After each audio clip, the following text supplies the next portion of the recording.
Right details చూద్దాం. కామారెడ్డి జిల్లా police శాఖలో విషాదం నెలకొంది.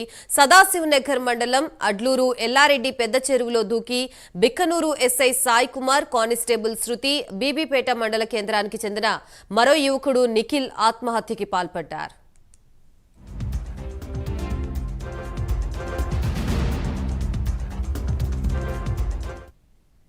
బిక్కనూరు పోలీస్ స్టేషన్లో సాయి కుమార్ ఎస్ఐగా, బీబీపేట పోలీస్ స్టేషన్లో శృతి కానిస్టేబుల్ గా విధులు నిర్వర్తిస్తున్నారు. బీబీపేట మండల కేంద్రంలోని పిఎస్సిసి కార్యాలయంలో నిఖిల్ అనే వ్యక్తి కంప్యూటర్ ఆపరేటర్ గా పనిచేస్తున్నారు.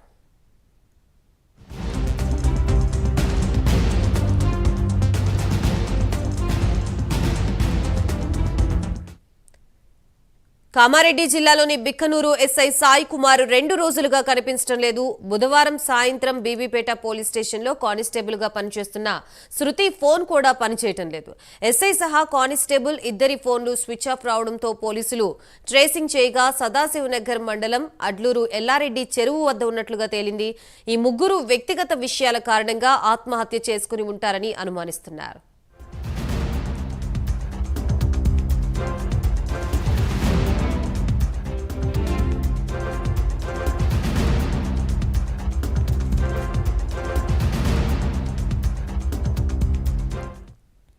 చెరువుకట్టపై SI Sai Kumar personal car, చెప్పులు, సెల్ ఫోన్స్ ని పోలీసులు స్వాధీనం చేసుకున్నారు. ఘటనా స్థలానికి చేరుకున్న ఎస్పీ సింధు శర్మ, గజ ఈతగాళ్లు, ఫైర్ సిబ్బంది సాయంతో ముగ్గురి కోసం గాలింపు చర్యలు చేపట్టారు.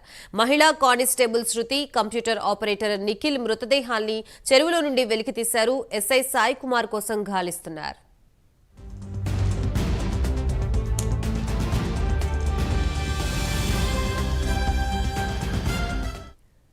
మహిళా కానిస్టేబుల్ శృతి స్వగ్రామం గాంధారి మండల కేంద్రం. 10 సంవత్సరాలుగా పోలీసు శాఖలో కానిస్టేబుల్ గా విధులు నిర్వహిస్తున్న శృతికి తల్లిదండ్రులు, చెల్లి, తమ్ముడు ఉన్నారు. పేద కుటుంబానికి చెందిన శృతి చాలా ధైర్యవంతురాలని, ఆత్మహత్య చేసుకునే పిరికితనం లేదని ఆమె సోదరుడు నటరాజు తెలిపారు. గతంలో శృతికి పెళ్లైనప్పటికీ వ్యక్తిగత కారణాల వల్ల 5 సంవత్సరాల క్రితం భర్తతో విడాకులు తీసుకుందని తెలిసిందే. ఈ ఘటనతో నిఖిల్ కి ఎలాంటి సంబంధం ఉంది, ఎందుకు ఆయన కూడా ఆత్మహత్యకి పాల్పడ్డారన్న ప్రశ్నలకి సమాధానం రావాల్సి ఉంది. ఎస్ఐ సాయి కుమార్, మహిళా కానిస్టేబుల్ శృతి, నిఖిల్ కి మధ్య ఉన్న సంబంధం గురించి తెలియాల్సి ఉంది.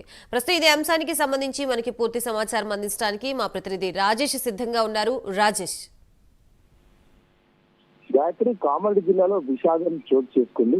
పోలీస్ శాఖకు చెందినటువంటి ఇద్దరు కూడా చెరువుల్లో దూకి ఆత్మహత్య చేసుకోవడం స్థానికంగా కలకలం చేస్తుందని చెప్పొచ్చు. అయితే మహిళా కానిస్టేబుల్, అదేవిధంగా కంప్యూటర్ ఆపరేటర్ చెరువులోకి దూకి ఆత్మహత్య చేసుకున్నారు. అయితే ఈ విషయంలో బిక్నూరు ఎస్ఐ సాయి కుమార్ మాత్రం అతని యొక్క మృతదేహం అయితే లభ్యం కాలేదు, అతను అదృశ్యమైనాడు అనే కోణంలో ఇటు పోలీసులు విచారిస్తా ఉన్నారు. అయితే అడ్లూరు ఎల్లారెడ్డి చెరువు నుంచి ఇటు కానిస్టేబుల్ శృతి, అదేవిధంగా ఆపరేటర్ నిఖిల్ యొక్క మృతదేహాలు అయితే ఇటు పోలీసులు రాత్రి వెలికి తీసిన పరిస్థితి. అయితే నిన్న బీబీపేట పోలీస్ స్టేషన్ లో కానిస్టేబుల్ విధులు నిర్వహించిన శృతి సాయంత్రము విధులు నిర్వహించిన తర్వాత ఇంటికి వెళ్ళలేదు. అయితే సొసైటీలో విధులు నిర్వహిస్తున్న ఆపరేటర్ నిఖిల్ కూడా ఇంటికి వెళ్ళని పరిస్థితి. అయితే నిన్న మధ్యాహ్నం 3 గంటల నుంచి కూడా SI Sai Kumar, Bismur police station లో ఎస్ఐగా విధులు నిర్వహిస్తున్న సాయి కుమార్ యొక్క ఫోన్ కూడా స్విచ్ ఆఫ్ అయింది. అయితే ఇదే విషయంలో ఇటు పోలీసులకు తన భర్త ఫోన్ స్విచ్ ఆఫ్ ఉందని చెప్పేసి ఇటు సిఐకి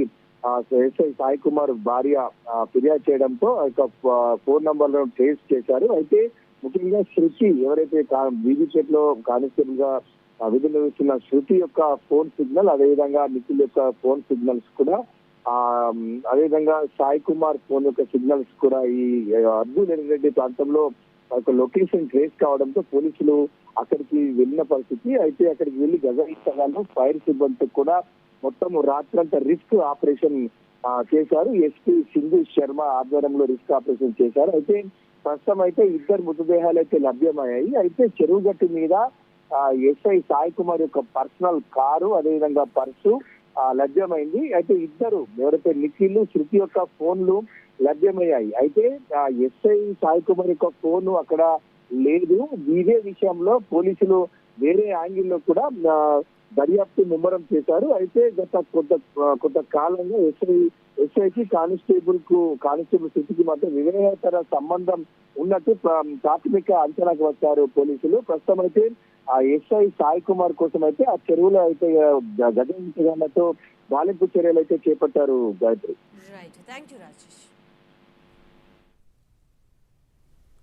రైట్, థ్యాంక్ యూ రాజేష్.